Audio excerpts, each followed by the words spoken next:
카드빚이 늘어나고 사교육비가 늘어난다는 얘기는 네. 부자가 되는 길이 아니잖아요. 그렇죠. 그러니까 엉뚱한 데 돈을 쓰고 있는 거예요. 그 가격을 맞춘다는 거는 불가능한데 불가능한 거 가지고 그 투자하는 거는 그 의미가 없죠.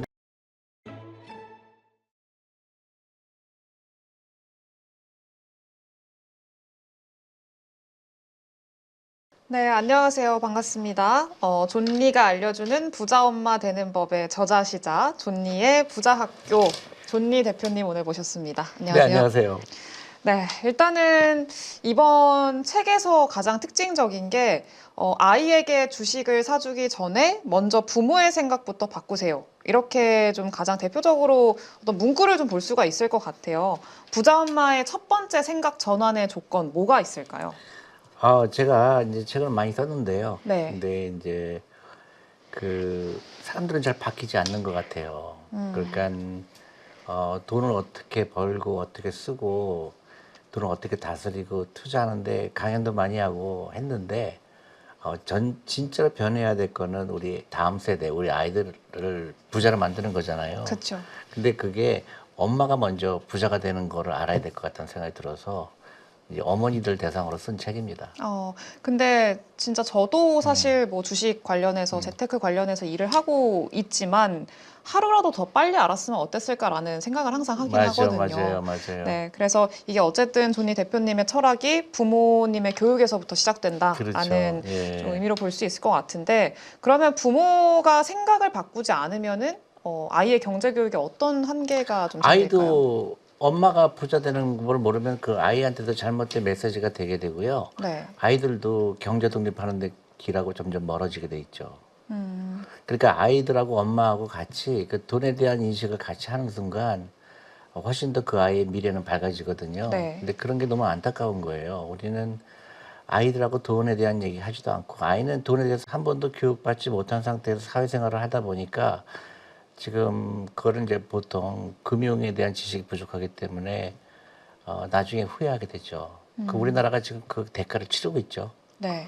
그러니까 보통 금융 문맹이라고 그러잖아요. 그래서 막상 은퇴하고 나서 그때 돈이 없으니까 어떻게 돼요? 불행한 결과가 났잖아요. 그래서 일찍부터 해야 된다.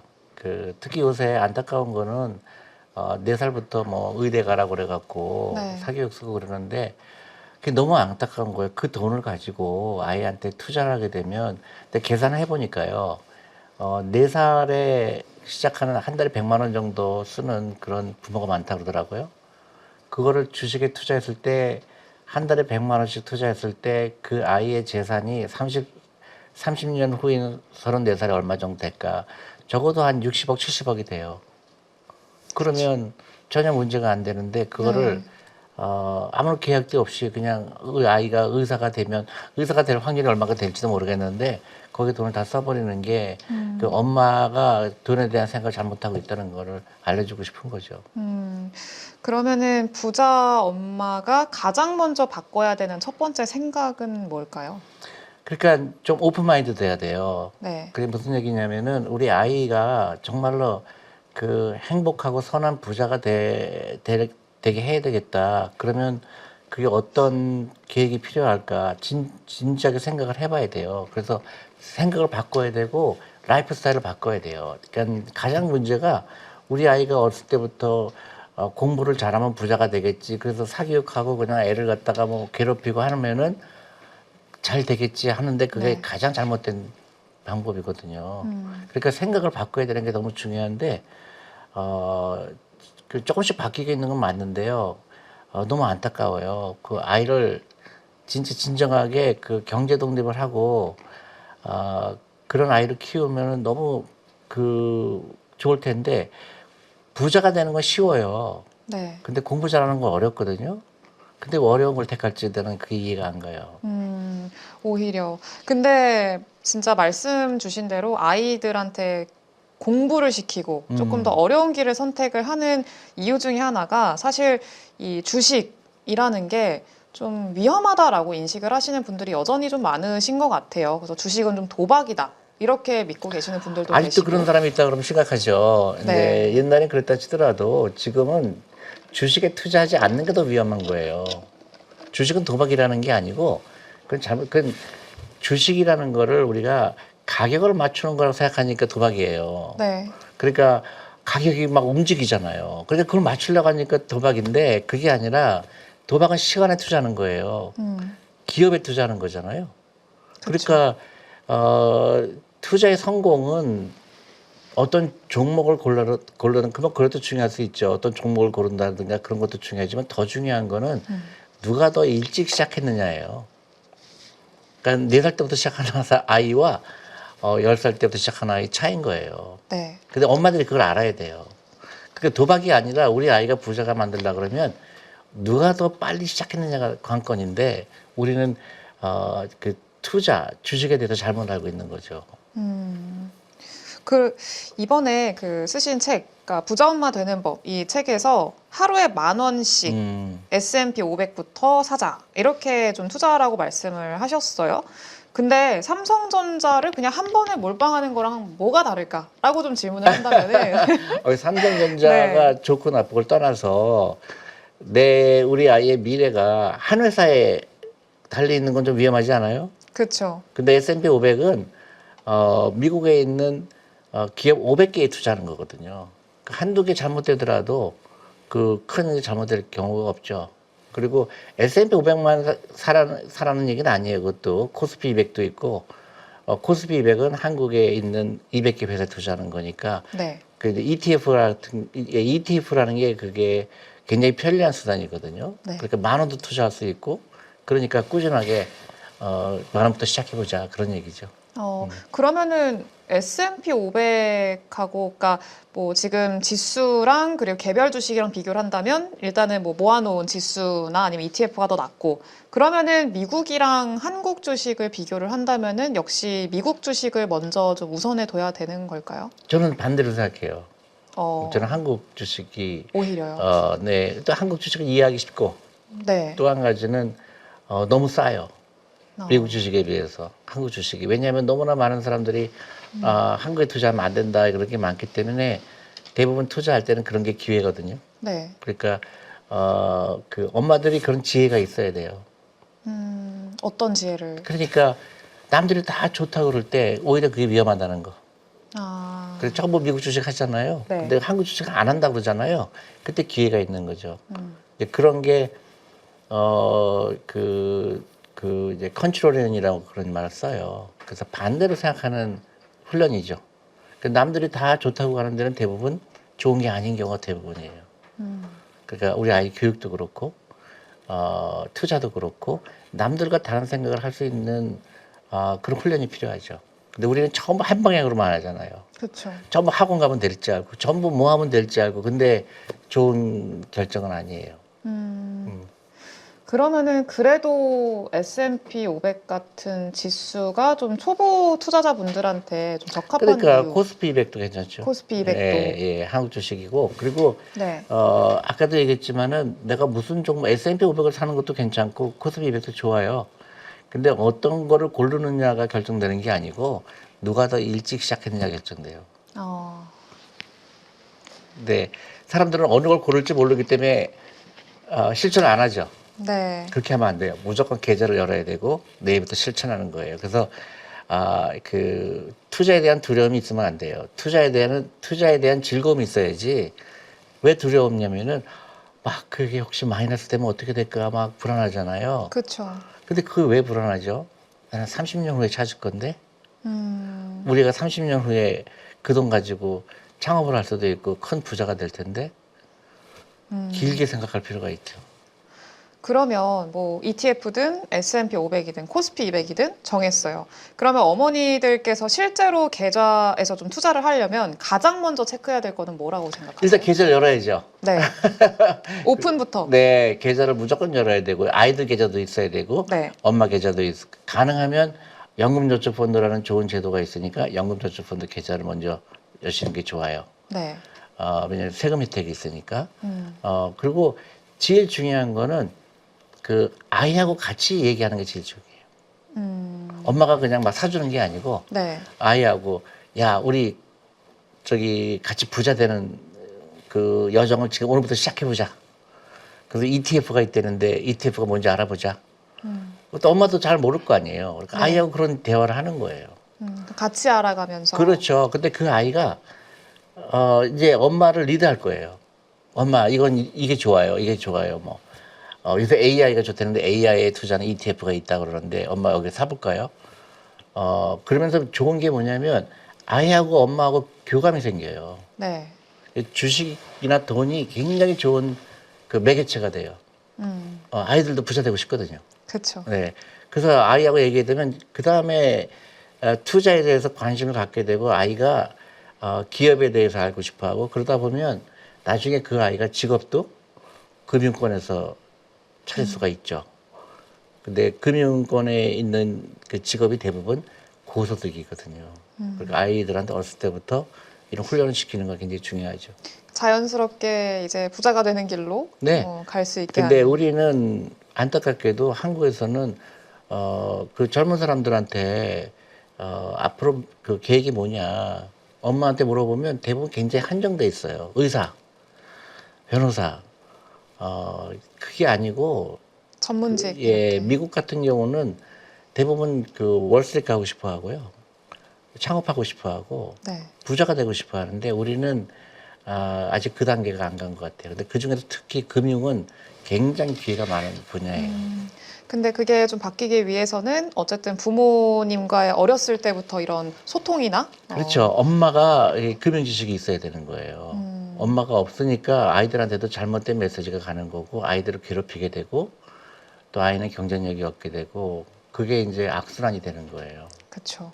어쨌든 아이들도 혼자서 좀 생각하고 원하는 거를 좀 찾아 나갈 수 있는 그렇죠. 기반을 마련을 해줘야 되는데 음. 그 첫 단계가 될 수 있을 것 같아요. 그러면은 투자 계좌를 먼저 열어야 된다라고 말씀하셨는데 방금 연금 저축 펀드도 말씀을 해주셨잖아요. 뭐 비용이라던가 뭐 세금 이런 문제를 좀 피할 수 있는 좀 현실적인 어떤 조언이나 이런 것들은 뭐가 있을까요? 연금저축펀드 자체는 이제 그 정부에서 만든 제도잖아요. 그래서 네. 세금을 깎아주는 제도이기 때문에 그 계좌는 반드시 열어야 되고요.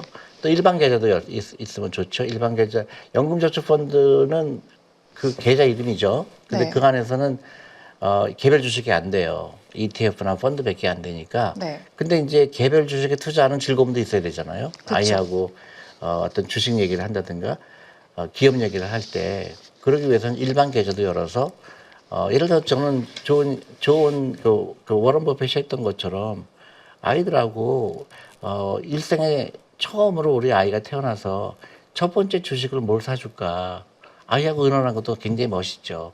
그렇죠. 예, 또 한 가지는 이제 아이가 점점 이 투자의 즐거움을 알게 되면서 용돈에 예를 들어서 용돈이 10,000원을 투자한다 그러면 엄마가 10,000원을 더해 주는 거예요. 매칭. 그러면 아이가 신이 나죠. 그래서 자연스럽게 투자의 세계로 들어오게 되고 투자의 세계라는 건 단순히 돈을 버는 게 아니라 인생을 배우는 거예요. 네. 기업을 배우고 언젠간 나도 이런 기업의 CEO가 되고 싶어 하고 언젠간 나는 이런 비슷한 기업을 창업하고 싶어야 되죠. 그러기 위해서는 어렸을 때부터 누가 더 빨리 시작하느냐가 결정적이에요. 그래서 가장 좀 경쟁력을 빠르게 가져갈 수 있는 방법이라고 좀 생각이 드는데 이게 정보의 바다에서 기업을 고르는 안목이 더 중요하다 이렇게 말씀을 하셨잖아요. 그러면은 지금 이제 막 시작하려는 뭐 부모님들도 그렇고 아이들도 그렇고 초보자분들이 꼭 키워야 되는 안목 딱 한 가지만 꼽는다라고 하면 뭐가 있을까요? 근데 제가 이런 말을 하면 믿을지 모르겠지만 네, 주식 투자는 전문가가 없어요. 네, 사람들은요 굉장히 특별한 지식이 있어야 되는 걸로 알아요. 근데 전혀 그렇지 않고 철학적인 거예요. 그러니까 전문가, 그러니까 저 사람, 그러니까 많은 사람들이 나는 초보다 그렇게 얘기하잖아요. 초보가 아니고 내가 전문가예요. 단순히 얘기하는 게 다만 용어가 좀 어렵고 네, 좀 여러 가지 좀 거기서 나오는 주식에 관한 그런 이론적인 게 좀 어려워 보이는 거지 절대로 그런 게 아니고요. 충분히 내가 그 좋은 주식을 찾을 수 있어요. 정보가 너무 많잖아요. 네, 대부분 쓸데없는 정보예요. 미국의 뭐 이자율이 어떻게 돼 있고 뭐 인플레이션 나하고는 별로 중요하지 않아요. 내가 주식 고르는 때는. 그러니까 길게 봤을 때 시간이 조금 지나고 보면은 돌아보면은 아무것도 아니에요. 그러면 어떤 주식 고를까 굉장히 상식적이죠. 어떤 회사 내가 갖고 싶은 회사죠. 네. 예를 들어서 내가 매일매일 맥도날드 가는데 애들하고 야 맥도날드 주인이 되면 얼마나 좋을까? 맥도날드 주식 사보자. 그게 투자예요. 근데 대부분의 사람들은 너무 어렵게 생각하죠. 막 이자율이 오를 때는 어떤 주식이 좋고 뭐 이거는 뭐고 너무 복잡해요. 네. 근데 아이들하고 그런 쓸데없이 복잡한 얘기 할 필요가 없어요. 야 우리가 갖고 싶은 회사가 뭐가 있을까? 굉장히 간단하잖아요. 네. 사람들은 멀리 가는 거예요. 그래서 맥도날드 주식 꾸준히 샀더니 이 아이가 점점 그 회사에 관심을 갖게 되고 이 회사가 돈을 얼마큼 벌게 됐고 이 회사가 맥도날드가 어떤 문제가 생겼고 그걸 알게 되는 거죠. 제가 초등학교 가서 강연했는데 깜짝 놀랐어요. 어떤 초등학생 아이가 나한테 질문하는데 자기는 저기 그 어렸을 때부터 비행기에 관심이 많았대요. 그래서 네. 자기는 비행기에 엔지니어가 되고 싶대요. 그래서 너무 놀라운 질문을 받았어요. 근데 그 아이가 뭐라 그러냐면 저는 보잉사에 대해서 나만큼 아는 사람 없어요. 그러는 거예요. 초등학생이요? 네, 고등학교 6학년인데 자기는 보잉사에 대해서 모든 걸 샅샅이 알고 있다는 거예요. 그래서 요새 보잉사가 문제가 많잖아요. 저한테 그런 얘기를 하는 거예요. 네. 그게 제가 원하는 답이에요. 어렸을 때 꿈이 있어야 되고 그래서 내가 그 비행기 엔지니어가 되기 위해서는 어떤 회사를 알아야 될까? 보잉이라는 회사를 알게 됐고 보잉 회사가 왜 문제가 있는지 그러니까 제가 너무 놀랐죠. 그게 제가 원하는 거예요. 그냥 그냥 학원 가서 구형수 잘하는 거는 이제는 그런 시대는 갔어요. 그냥 이론적인 교육만 받는 게 아니라 실제로 내가 좋아하고 그럼요. 그리고 내가 먼저 알아보고 돌아가는 상황을 파악하고. 그러니까 그 아이는 얼마나 행복해요. 그렇죠. 네. 근데 그 아이는 자기가 하고 싶어서 하잖아요. 그러니까 저는 설명이 필요가 없더라고요. 그래서 저는 이제 그 아이한테 너 보잉사 주식 샀니? 그랬더니 아직은 안 샀어요. 그래서 보잉 주식을 사야 된단다. 그렇게 얘기했죠. 그러면은 이게 사실 아이랑 같이 투자를 할 때는 좀 수익률보다 더 중요한 게 있다고 수익률은 중요하지 하셨어요. 않아요. 근데 사실 이게 좀 이론적으로 공부하게 되고 좀 투자를 하면서 행복하지 않게 되는 경우가 수익률, 숫자에 집중하기 때문이라고 생각이 들거든요. 그거는 아주 낮은 수준이에요. 그러니까 만약에 내가 뭐 5만 원 주고 샀는데 4만 원 됐다고 실망하고 또 6만 원 되면 좋아하고 그건 아무런 의미가 없어요. 내가 얘기한 것처럼 누가 일찍 시작하느냐, 누가 더 오래 투자하느냐가 결정져요. 좋은 주식은 올라가게 돼 있어요. 시간이 지나면. 네. 그걸 기다리는 거지. 내가 그거를 맞추려고 하다 보니까 도박처럼 되는 거죠.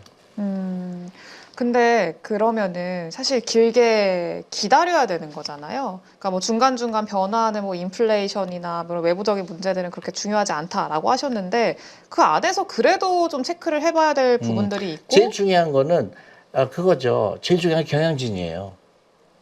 경영진. 네, 내가 만약에 보잉사를 샀다. 네. 그럼 보잉사가 경영진이 어떤 행동을 하는지 그게 굉장히 중요해요. 이 사람들의 비전은 뭔지. 우리가 테슬라를 사게 되면 테슬라 일론 머스크라는 사람 보고 사잖아요. 네. 빌 게이츠를 보고 사든가 그런 거랑 똑같아요. 그러니까 아이들한테 꿈을 심어주는 거예요. 주식 투자라는 거는. 그러니까 가격이 뭐 이거 얼마 사서 얼마 올라갔다는 거는 아무런 의미가 없죠. 네. 그게 아이들이잖아요. 그렇죠. 아이들이 만약에 100만 원 투자했는데 150만 원 됐다고 해서 그렇게 기쁠 일은 아니잖아요. 그렇죠. 그러니까 100만 원이 200만 원이 되고 200원이 300만 원이 되고 아이가 꾸준히 투자했을 때 그게 나중에 큰 돈이 되는 거를 배우면 되는 거지. 그 타이밍을 맞추려고 그러고 막 그 가격을 맞추려고 하는 순간 그때부터 도박이 되는 거죠. 그럼 그 가치를 어떻게 좀 이해시킬 수 있을까요? 아이들한테. 그러니까 이제 그러면 약간 테크닉이 필요하죠. 이 회사가 1년에 얼마 버는지. 그러면 이제 그 지식도 생기죠. 이 회사에 그 재무제표 있는 것도 알아야 되고. 네. 그러면 이 회사가 1년에 매출이 어떻게 되고 있고 매출이 줄어들고 있는지 늘어나고 있는지. 그렇게 어려운 컨셉은 아니거든요. 그렇죠. 그러니까 아이가 이제 이 회사의 대략적인 가격이 어떻게 되는지, 시가총액이 어떻게 되는지, 이 회사가 최근에 어떤 이슈가 있는지 다 볼 수가 있거든요. 도박하고 다른 게 도박은 완전히 100% 운에 맡기는 거잖아요. 네. 주식은 내가 그런 인포메이션이 있잖아요. 이 회사에 대해서 간접적으로 알 수 있는 부분이 있잖아요. 그렇죠. 배당을 얼마큼 줬는지, 이 회사가 매출이 어떻게 됐는지, 매출이 줄어들고 있는지, 늘고 있는지 너무너무 재밌죠. 그래서 우리 아이들이 이걸 알게 되면 우리 대한민국은 훨씬 더 경쟁력 있는 나라가 되죠. 근데 예를 들어서 아시아 중에서도 싱가포르 같은 경우는 이게 자연스럽게 이루어지고 있거든요. 네. 그래서 싱가포르는 1인당 GDP가 8만 불이에요. 어. 우리 한국도 금융을 알아야 되는데 우리는 자꾸 똑똑한 아이들이 그런 그 노동으로 하는 직업만 좋아하잖아요. 그쵸. 자본이 일하게 하는 직업을 미처 중요성을 모르는 거죠. 그래서 엄마가 깨워야 돼요. 엄마가 깨워서 엄마가 정말로 훌륭한 그런 그 철학을 갖고 있으면 아이가 저절로 부자가 됩니다. 근데 이게 또 항상 투자를 먼저 시작해서 길게 가져가는 그런 전략을 좀 항상 말씀을 강조를 좀 해주시는데, 근데 이 돈은 여윳돈으로 해야 되는 거잖아요. 급한 돈으로 하면 안 되고. 근데 사실 이 부모님들이 아이 교육비 들어가죠. 그리고 뭐 이 현생을 또 유지하는데 대출 금도 갚아야 되죠. 그러니까 여윳돈이 잘 안 생긴단 말이에요. 그러니까 여윳돈이 안 생기는 이유를 내가 알죠. 뭘까요? 우선순위가 부자가 되는데 우선순위가 아니에요. 가난하게 되는데 우선순위가 있는 거예요. 카드빚이 늘어나고 사교육비가 늘어난다는 얘기는 네, 부자가 되는 길이 아니잖아요. 그렇죠. 그러니까 엉뚱한 데 돈을 쓰고 있는 거예요. 그러면은 교육비나 뭐 대출 부담 이런 것들 안에서도 어쨌든 여윳돈을 만들기 위한 첫 단계, 첫 걸음. 그러니까 돈 뭐가 생기면 될까요? 제일 먼저 어디서 써요? 바로 주식으로 가나요? 그렇죠. 어, 돈 생기면 아이들하고 투자하는 거에 먼저 가고 나서 나머지 쓰는 거예요. 대부분의 사람들은 그 우선순위에서 밀리죠.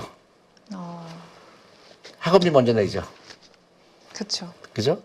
그러고 나서 맨 마지막에 돈이 없으니까 나는 여윳돈이 없어서 투자 못해. 그거는 이제 잘못된 길로 계속 그 늪에 빠지는 거예요. 그래서 그 미국에서 많이 쓰는 게 너부터 페이해라. 제일 중요한 게 너 아니냐. 어, 그러니까 돈 생기면 너부터 페이해라. 너부터 지불해라. 그런 얘기를 해요. 그러니까 돈 월급이 만약에 200만 원 나왔다. 20만 원은 무조건 나의 노후를 위해서, 우리 아이의 노후를 위해서 투자하고 나서 나머지 소비를 해야 되죠. 알겠습니다. 그런데 이게 투자처가 우리 그 주식만 있는 게 아니라 뭐 부동산도 있고 많잖아요. 그러면은 뭐 주식이나 부동산 이런 투자처를 생각을 했을 때 어느 정도의 비율로 좀 포트폴리오를 구성을 하는 게 100% 주식이죠. 부동산은 아예 아니 아이가 무슨 부동산을 사요? 하루에 10,000원씩 든든하잖아요. 하루에 10,000원씩 부동산 살 수 있어요? 어렵죠. 네. 그리고 부동산은 이 다음에 아이가 이제 40살 됐을 때 사도 돼요. 그러니까 사실 우리나라의 가장 큰 문제로 좀 지적되고 있는 게 부동산 비중이 너무 높다는 거잖아요. 높은 정도가 아니죠. 네. 80%예요. 그러니까요. 그러면은 그래도 어쨌든 부동산이 더 안전한 자산이다라는 인식이 천만에. 한국에는 좀 천만에. 갖춰져 있는데 이것도 편견이죠. 그것도 편견. 편견이죠. 주식은 매일매일 가격이 변하니까 네. 위험해 보일 뿐이에요. 부동산은 가격이 매일매일 안 변하죠. 네, 잘 모르죠. 그렇죠. 그러니까 실감이 안 나는 건데 주식은 막 올라갔다 내려갔다 하니까 저거 위험한 거야 그렇게 판단하지만 네. 절대로 주식이 더 위험하다는 거는 잘못된 편견이에요. 그리고 또 이제 이게 아이들의 성장이나 부자 만들기 이것도 중요한데 우리나라에서 또 가장 걱정이 되는 게 은퇴 후에 이제 노후 요 문제일 것 같아요. 근데 은퇴 후에 돈이 나올 구멍이 없다면 공포 그 자체다 이렇게 또 말씀을 하셨는데 노후 준비는 그러면 언제 어떻게 시작을 해야 될까요? 그러니까 일찍 할수록 유리하죠. 근데 대부분 안 하죠. 네. 네, 그래서 미처 안 했는데 나중에 할 걸 대부분 그렇죠. 그럼 그때가 늦었다고 생각할 때가 제일 빠를 때일까요? 그렇죠. 그러니까 제일 중요한 거는 그 깨닫는 게 중요해요. 라이프 스타일을 바꿔야 돼요. 아까 얘기했듯이 내가 내 소비가 어떤 소비를 하고 있는지, 그 다음에 내가 그 미래에 나를 위해서 얼마큼 나한테 투자하고 있는지. 투자라는 거는 내가 주식이라든가 그런 데에 내가 얼마큼 준비하고 있는지 그래서 점검할 필요가 있죠. 근데 대부분 점검 안 하죠. 그렇죠. 그냥 생기면 돈 쓰고 놀러 가고 하다 보니까 항상 카드 빚 갚아야 되고 그러다가 보니까 아이 어떻게 되겠지 하다가 나중에 40대가 되고 50대가 60대가 됐을 때 그때는 이미 시간이 없죠. 그렇죠. 돈이 일하려면 시간이 필요하거든요. 그래서 네. 제가 아까 얘기했듯이 부자는 누구나 될 수 있다. 시간이 있기 때문에. 근데 그 시간을 지나면 이미 돈이 일할 시간이 없다. 그렇게 말씀드리고 싶어요. 그러면은 사실 늦은 때는 없는 것 같아요. 또 나의 인생에서 가장 빠른 시기가 또 지금이니까 그냥 지금 행동하면은. 그럼요. 그러니까 당장 바꿔야 되고요. 그 다음에 왜 우리가 돈이 없을까 잘 따져보면 굉장히 잘못된 소비가 있어요. 그쪽이 사교육비가 제일 큰 문제고요. 네. 또 굳이 자동차가 필요 없는데도 자동차를 타고 놀러 다닌다든가 굳이 없어도 되는데 자기도 모르게 당연히 있어야 되는 걸로 착각하니까 막 소비를 하다 보니까 당연히 월급쟁이들은 돈이 모자랄 수밖에 없어요. 그렇죠. 세금 빼고 그러다 보면 난 돈이 월급이 너무 많아서 문제야 이런 사람 하나도 없죠. 네. 그러니까 그 소비를 어떻게 그러니까 소비 중에서 내 우선순위가 뭔가를 다시 정해야 돼요. 내 우선순위를 해야 돼요. 그리고 카드 같은 건 가능하나 이제 막 봐서 없애야 되는 거고요. 그럼 대표님은 신용카드 안 쓰시나요?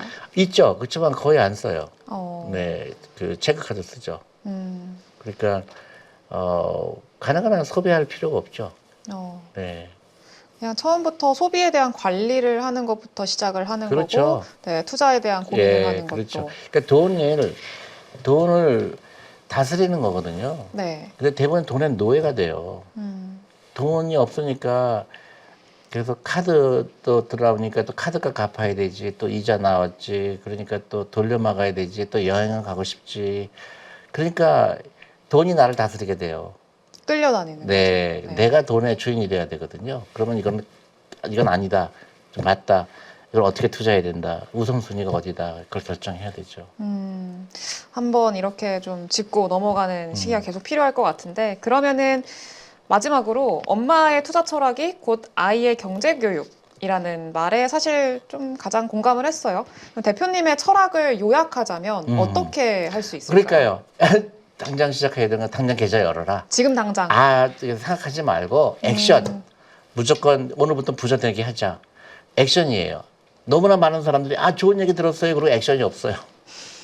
그래서 요새 이제 계좌 여는 게 너무 쉬워요. 네. 온라인으로 하니까. 그렇죠. 그래서 도움이 필요하면 주위 사람 일단 계좌를 빨리 열어야 되고요. 오늘부터 10,000원씩 시작하고 아이하고 얘기하고 그다음에 사교육 정말로 가능한 한 끝내는 게 좋다고 생각하죠. 그래서 그 아이가 굳이 공부 잘하지 않아도 된다는 생각을 해야 돼요. 부자 되면 되잖아요. 그렇죠. 그러니까 부자 되는 건 쉬워요. 시간이 있기 때문에. 근데 공부 잘하는 건 어렵죠. 더 쉬운 길을 선택을 하자. 그렇죠. 네. 그리고 결국 부자 되기 위한 거 아니에요? 그렇죠. 그리고 우리 아이 공부 잘하는 것도 결국 부자 되기 위한 거잖아요. 근데 그 순서가 바뀌면은 아이도 불행해지고 아이가 부자가 안 되겠죠. 알겠습니다. 지금 당장 시작해라. 이렇게 좀 정리할 수 있겠네요. 음. 알겠습니다. 그러면은 또 이제 투자 관련해서 조금 더 지금 현재 상황에 집중을 하고 싶은데, 지금 보면은 뭐 트럼프 대통령이 가장 큰 우리 시장의 이슈예요. 뭐 중국의 관세 인하를 뭐 암시하기도 하고, 이유는 오히려 뭐 압박을 강화하기도 하고, 관세 관련해서 뉴스들이 굉장히 혼재돼서 나타나고 있어요. 그러니까 지금 상황에서 투자자들이 좀 취해야 되는 스탠스는 뭐라고 생각을 하세요? 그거가 이제 모든 사람들의 걱정이기도 하고, 네. 또 그것 때문에 영향을 받는 데는 어떨까? 복잡하죠. 네. 근데 반드시 그게 미국에 유리한 게 아니에요. 그래서 지금 오늘 트럼프 대통령이 얘기했죠.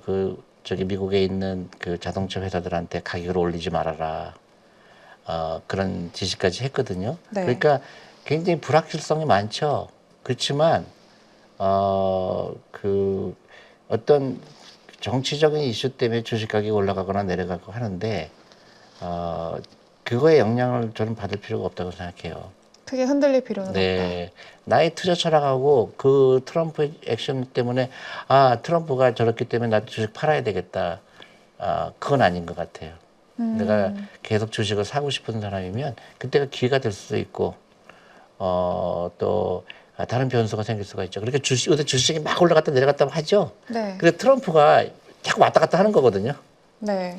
처음에는 막 50% 붙이겠다 그러고 막 또 처음에는 일본 자동차에 대해서 또 뭐 좀 봐주는 것 같은데 아니 그것도 아니죠. 그러니까 또 일본 주식이 막 또 폭락하고 또 한국도 현대자동차가 미국에 투자한다 했다니까 또 괜찮을 것 같았는데 한국도 25% 관세하겠다 그러고 하루 꼴로 말이 달라지니까 그렇죠. 네, 굉장히 혼란스럽죠. 그것 투자자들도. 때문에 막 주시장이 요동을 치는데 거기에 그렇게 큰 영향을 받을 필요는 없다고 생각해요. 장기 투자하는 사람들은. 어차피 지나가고 보면은 되돌아보면은 네, 또 짧은 맞아요. 이슈니까. 그러니까 알 수가 없는 부분에 대해서 너무 고민할 필요는 없다고 저는 이제 개인적으로 그렇게 생각을 해요.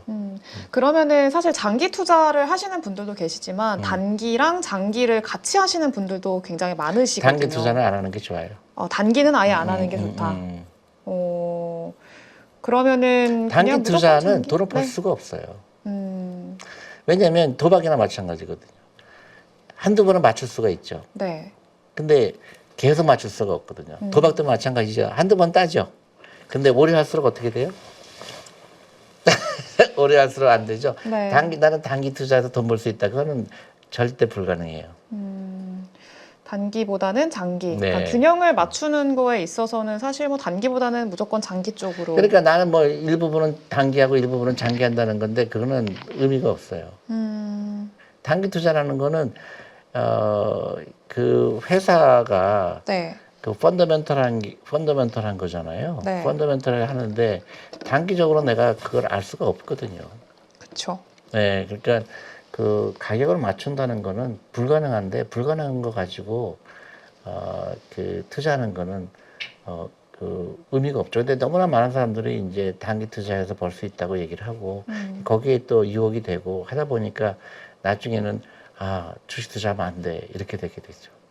근데 이게 장기 투자를 계속 가져가기 위해서는 기업이 정상적으로 잘 운영이 되고 있고 앞으로도 이런 뭐 기대하는 부분들의 성장이 이루어질 거다라는 전제를 깔고 계속 투자를 하는 당연하죠. 거잖아요. 그러니까 네. 제가 장기 투자라는 거는 그냥 투자해놓고 나는 몰라라 그러고 10년 후에 열어보자 그런 게 아니고 네.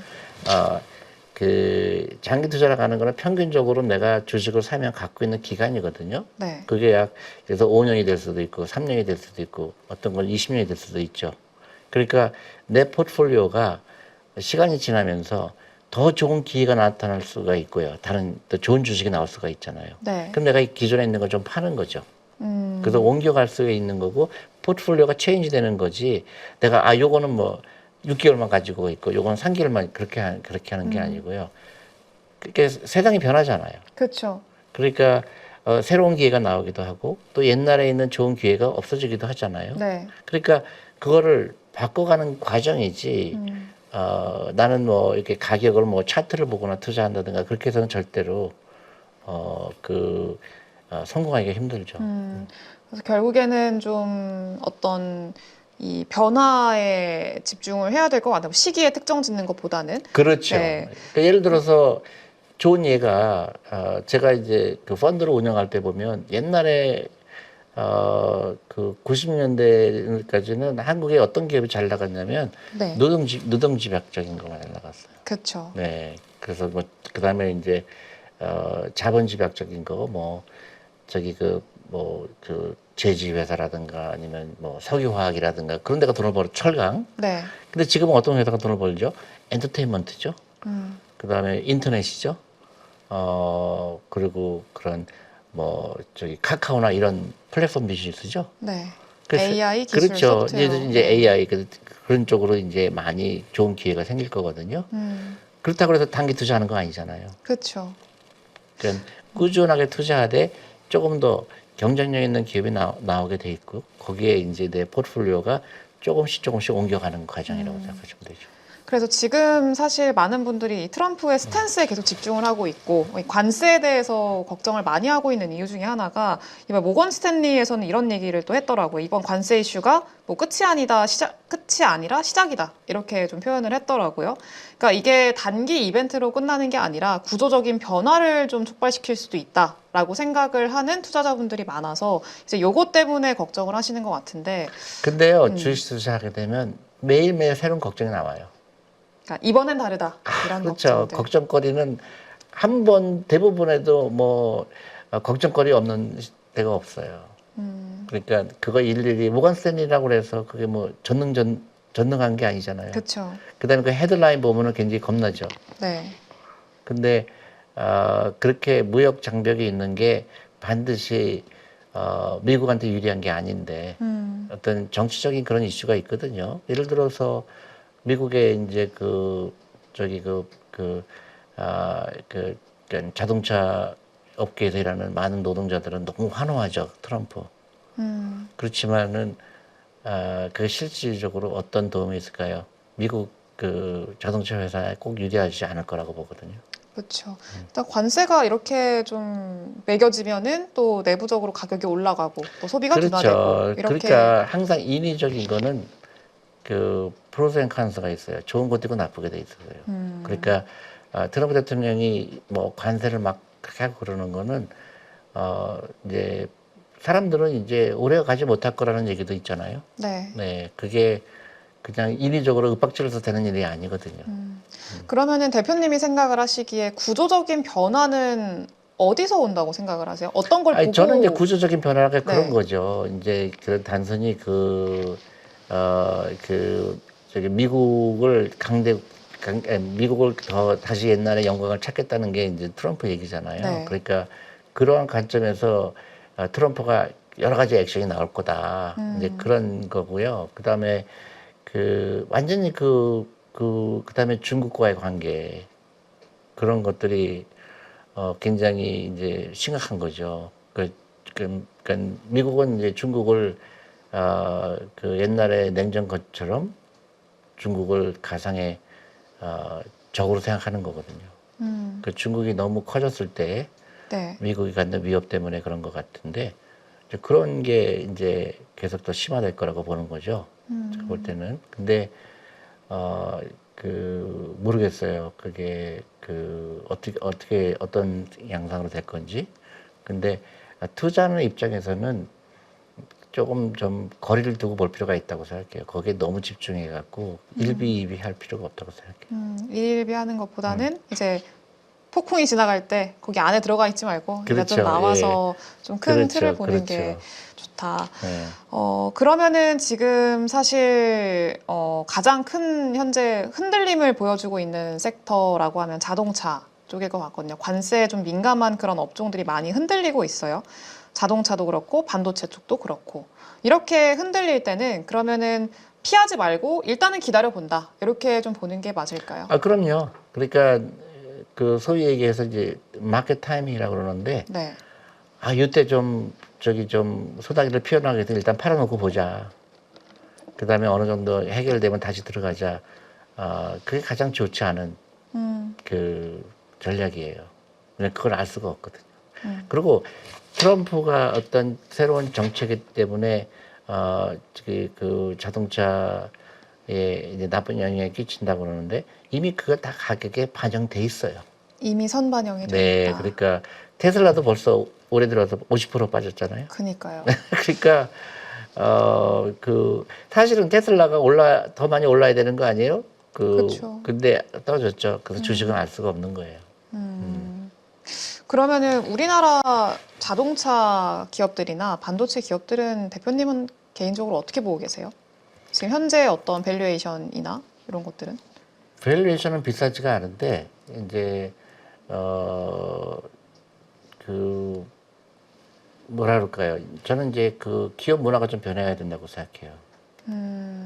우리나라 기업들이 이제 외국에 비해서 경쟁력이 많이 이제 떨어지는 경우가 생기잖아요. 네. 그래서 저는 그게 기업 문화에 의한 거라고 보거든요. 그러니까 그 조직이 옛날처럼 위에서 시키는 게 밑에까지 내려가는 조직 가지고는 이제는 살아남기 힘들어요. 그래서 플랫해야 되고요. 자율성이 있어야 되고 다양성 있는 그런 기업 문화가 필요해요.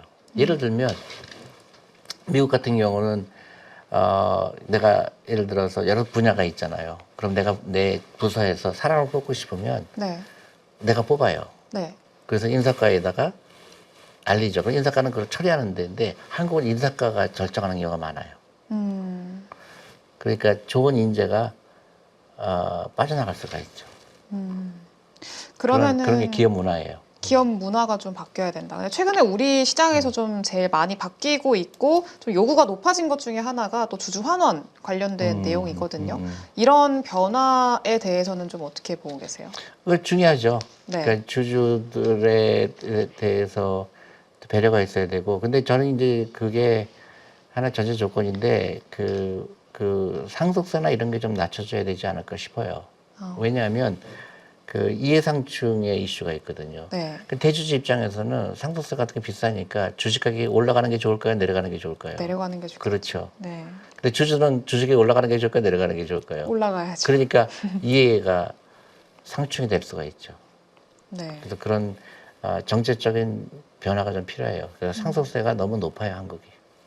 그러니까 좀 변화해야 되는 정책상의 문제들이 지금도 상당히 많은 것 같아요. 네. 네, 그러면은 그래도 지금 좀 기회를 찾으려면은 기업의 어떤 펀더멘털을 좀 봐야 될까요? 여러 가지 보죠. 네. 근데 일본 같은 경우는 이제 밸류업이라고 그랬잖아요. 네. 근데 이제 제일 많이 보는 게 이제 프라이스 북이죠. 프라이스 북이 일본 기업은 1 미만인 회사가 굉장히 많았잖아요. 그렇죠. 근데 그게 이제 일본 정부도 변하고 하다 보니까 다 1 이상으로 되니까 주식 가격이 막 더블 되는 게 순식간에 되잖아요. 네. 한국도 지금 프라이스 북이 1 미만인 회사가 너무 많아요. 지금 대표적으로 뭐 삼성전자만 보더라도 한 배가 안 되고 뭐 현대차도 0.5 막 이렇게 움직임이 그렇죠. 나오고 있으니까 그렇죠. 예. 근데 문제는 이게 좀 고질적인 상황이잖아요. 개선이 되지 않고 그리고 투자자분들께서는 좀 많이 실망하고 있는 상황이고 그러니까 이게 뭐 싼 건 알겠는데 언제까지 쌀 건데 이렇게 아니 얘기하시는 근데 그거는 분들이 이제 네. 저는 그렇게 생각해요. 닭이 먼저 달걀이 먼저냐예요. 음, 한국 사람들이 한국 주식 안 샀잖아요. 그렇잖아요. 그쵸. 그래놓고 왜 안 오르지? 전부 미국 주식 샀잖아요. 그래도 연금들 한국 연금들도 전부 미국 주식만 샀잖아요. 그래놓고 한국은 왜 안 오르지? 그거는 뭐래 근본적으로 이 밸류에 투자하려고 하지 않고 모멘텀에 플레이했기 때문에 그래요. 아 미국 주식 사니까 오르더라. 근데 정말 싸서 샀느냐? 그냥 트렌드를 따라간 거잖아요. 근데 그래서 어느 정도 성공한 거죠. 네. 근데 한국 주식은 왜 안 오르지? 아무도 안 사잖아요. 연금도 안 사잖아요.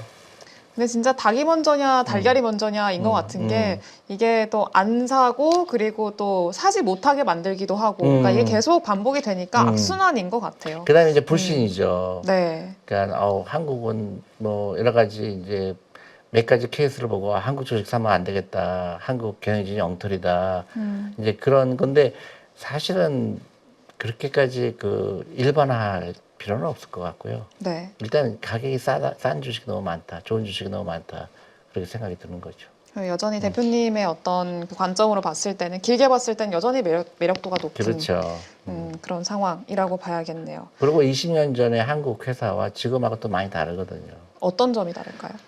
그러니까 기업 지배구조도 20년 전보다 당연히 좋아졌고요. 또 회계도 훨씬 더 투명하고 또 제도적으로 많이 변한 것도 있고 그리고 주주에 대한 인식도 많이 달라져 있고 근데 몇 가지 이제 어떤 그 사례를 보고 한국 주식은 사면 안 된다는 그런 일반화된 그 고정관념은 투자할 때는 굉장히 투자할 때 제일 나쁜 게 고정관념이에요. 네. 편견.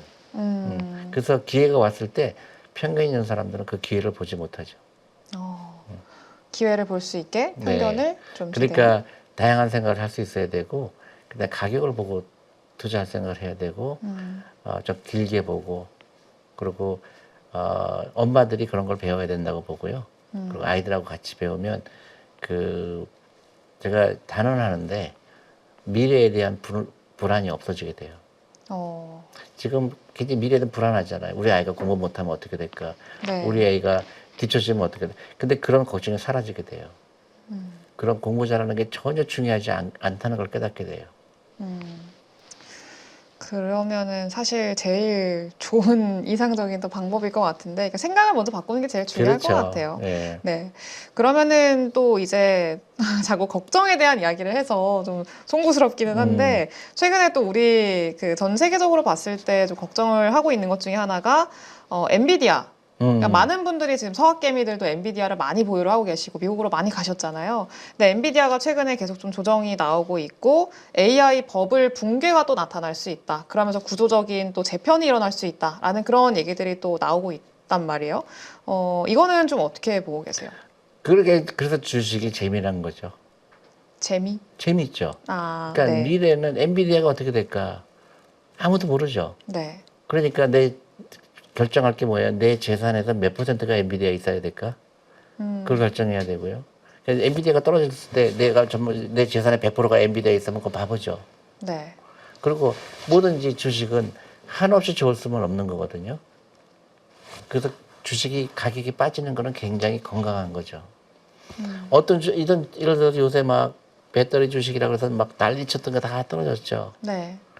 그게 이렇게 올라가는 주식은 굉장히 위험하죠. 올라갔다 내려갔다 하는 게 굉장히 건강한 거거든요. 엔비디아가 그래서 좀 조정을 받는다는 얘기는 건강한 거고, 진짜로 엔비디아를 왜 사야 될까? 아직도 굉장히 미래는 밝거든요. 네. 근데 가격이 어떻게 될까가 중요한 거죠. 너무 많이 올랐구나. 그래서 가격 면에서 나는 앞으로 좋은 건 알겠는데 내가 이 정도까지 비싸게 살 필요가 있어. 그거는 충분히 중요한 결정이죠. 그렇지만 뭐 버블이 AI 버블 때문에 뭐 그게 저는 그거는 과대하다고 생각해요. 그러면은 길게 봤을 때 미래가 더 좋다, 긍정적으로 보고 계시는 거는 AI에 대한 기대감인가요? 당연히 AI가 우리가 그 고비 때마다 고비라고 생각하죠. 그러니까 어떤 새로운 산업에 대한 그 있잖아요. 그 예를 들어서 인터넷이라는 게 굉장히 네. 중요하죠. 인터넷이라는 게 나오면서 얼마나 많은 기업이 나왔어요. 그쵸. 그죠? 그래서 사람의 삶이 좋아지면서 거기서 엄청난 부자들이 나오기 시작했죠. 네. AI가 그 중에 하나가 되지 않을까 싶어요. 음, 그러니까 그 메가 트렌드라고 그러죠. 그러니까 메가 트렌드가 나왔는데 그게 다시 버블로 될 거라고 생각하지 않아요. 인터넷도 마찬가지로 버블이 있었죠. 네. 인터넷을 통해서 옛날에도 한국 기업들 인터넷 때문에 막 조 단위의 부자가 없어진 것도 많죠. 그렇지만 그게 어떤 몇 가지 기업의 경쟁력 없는 기업들이 없어진 거지. 그 인터넷이라는 그 엄청난 그 메가 트렌드를 막지는 못했잖아요. 그쵸. 그래서 저는 AI도 그런 메가 트렌드인데 그게 이제 버블이 다 없어질 거다 그렇게 생각하시는 건 과하다고 생각하죠. 그러면은 사실 최근에 뭐 미국 증시도 그렇고 우리나라 증시도 그렇고 그렇게 분위기가 좋지는 못해요. 그럼 지금의 하락을 좀 매수 기회로 삼아야 된다라고 하면은 가장 유망하게 보시는 섹터는 어디가 있을까요? 글쎄요. 저는 AI나 이런데 계속 그 ETF나 이런 거 사는 게 좋을 거라고 생각이 들고요. 그리고 꾸준히 자기가 투자하는 회사나 그런 ETF면 ETF 그냥 꾸준히 사는 게 제일 좋죠. 그러니까 우리 아이들은 야 이번엔 뭐 무슨 섹터가 좋겠다, 무슨 섹터가 좋겠다 그것보다는 그 기업을 보고 투자하는 거죠. 그러니까 기업이 그러니까 대부분의 사람들은 자기가 투자한 기업을 보려고 하지 않고 네. 시장을 보려고 그래요. 그쵸. 그러니까 그렇게 헷갈리죠. 시장을 보지 말고 내가 투자한 기업을 봐라.